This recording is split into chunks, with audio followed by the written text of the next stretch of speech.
Assalamualaikum warahmatullahi wabarakatuh. Jumpa lagi anak-anak bersama Ibu Juju dalam video pembelajaran tematik untuk kelas 5. Jangan lupa sebelum belajar kita berdoa terlebih dahulu ya, agar kalian diberikan kemudahan untuk mempelajari materi kali ini. Assalamualaikum warahmatullahi wabarakatuh. Hai, ketemu lagi. Bagaimana kabarnya? Semoga selalu sehat dan semangat belajar ya. Tidak lupa selalu happy dimanapun kita berada. Oke, di video ini kita akan belajar tema 7, subtema 2, muatan IPS, kompetensi dasar 3.4. Materi yang kita pelajari adalah peristiwa kebangsaan seputar proklamasi kemerdekaan Republik Indonesia. Yuk kita pelajari dengan baik di video ini. Selain pernah dijajah oleh Belanda, Indonesia juga pernah dijajah oleh Jepang. Mulai tanggal 8 Maret 1942, Jepang berkuasa di Indonesia. Masa penjajahan Jepang tidak kalah mengerikan dan mengenaskan dibandingkan dengan penjajahan masa Belanda. Tanggal 6 dan 9 Agustus 1945, kota Hiroshima dan Nagasaki di Jepang dibom atom oleh Sekutu. Sekutu sendiri artinya adalah gabungan negara yang terdiri dari Amerika Serikat, Inggris, Uni Soviet, dan Cina pada Perang Dunia Kedua. Pengeboman atom tersebut membuat kekuatan Jepang melemah. Tanggal 15 Agustus 1945, Jepang menyerah tanpa syarat ke Sekutu pada Perang Dunia II. Akibatnya terjadi kekosongan kekuasaan di Indonesia.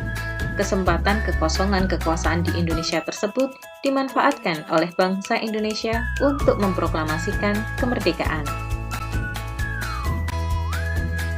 Menjelang proklamasi kemerdekaan Republik Indonesia, terjadi peristiwa Rengas Dengklok.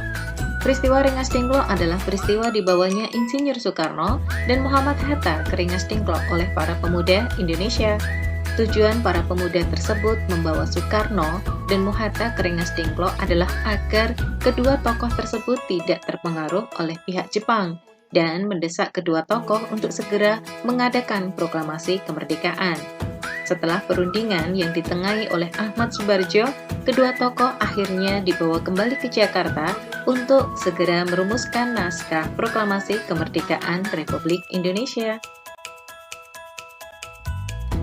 Setelah kembali lagi ke Jakarta, perumusan teks proklamasi berlangsung di rumah Laksamana Muda Tadashi Maeda, seorang perwira Angkatan Laut dari Jepang yang bersimpati terhadap perjuangan Indonesia. Teks proklamasi dirumuskan oleh 3 orang, yaitu Insinyur Soekarno, Muhammad Hatta, dan Ahmad Subarjo. Kemudian teks proklamasi tersebut diketik oleh Sayuti Melik. Kemudian tibalah masa yang membahagiakan bagi Indonesia, yaitu proklamasi kemerdekaan Republik Indonesia. Proklamasi kemerdekaan Republik Indonesia dilaksanakan pada tanggal 17 Agustus 1945 dan bertempat di Jalan Pegangsaan Timur nomor 56 Jakarta. Teks proklamasi dibacakan oleh Insinyur Soekarno dan didampingi oleh Muhammad Hatta. Setelah dibacakan teks proklamasi tersebut, maka dilaksanakan pengibaran bendera Sangsaka Merah Putih yang dijahit oleh Ibu Fatmawati. Nah, pengibaran bendera sendiri dilakukan oleh 3 orang, yaitu Suhud, Latif Indraningrat, dan Surastri Karma Trimurti. Selain itu, dinyanyikan pula lagu kebangsaan Indonesia Raya ciptaan Wage Supratman. Setelah pembacaan proklamasi kemerdekaan RI, maka terjadilah penyebaran berita proklamasi kemerdekaan dan sambutan rakyat di berbagai daerah. Penyebaran berita proklamasi kemerdekaan dilakukan oleh para pemuda yang menyebarkan berita kemerdekaan melalui pamflet, selebaran, pertemuan, dan menulis di tembok. Selain itu, mereka menyiarkan berita kemerdekaan melalui kantor berita Dome, yang sekarang bernama Kantor Berita Antara, dan juga menyiarkan berita kemerdekaan melalui surat kabar harian Suara Asia. Sambutan rakyat di berbagai daerah, contohnya adalah rapat raksasa yang dilakukan di lapangan Ikada, Jakarta pada tanggal 19 September 1945. dan juga terjadi tindakan heroik di berbagai daerah untuk menyambut dan mempertahankan kemerdekaan. Tindakan heroik untuk mendukung proklamasi terjadi di berbagai daerah. Misalnya di Yogyakarta, dimulai tanggal 26 September 1945, para pegawai pemerintah dan perusahaan yang dikuasai oleh Jepang mengadakan aksi mogok. Yang kedua terjadi di Surabaya. Tanggal 19 September 1945 terjadi insiden bendera di Hotel Yamato, Tunjungan di Surabaya. Para pemuda merobek warna biru pada bendera Belanda yang kembali datang ke Indonesia untuk menjadi bendera merah putih. Tindakan heroik di Semarang. Tanggal 15 Oktober 1945, pasukan Jepang menyerang dan dihadapi oleh TKR atau Tentara Keamanan Rakyat. Pertempuran berlangsung selama 5 hari dan untuk memperingatinya didirikan Monumen Tugu Muda. Peristiwa heroik di Aceh terjadi pada tanggal 6 Oktober 1945. Pemuda Aceh membentuk Angkatan Pemuda Indonesia atau API yang mengambil alih kantor pemerintahan dan melucuti senjata pasukan Jepang.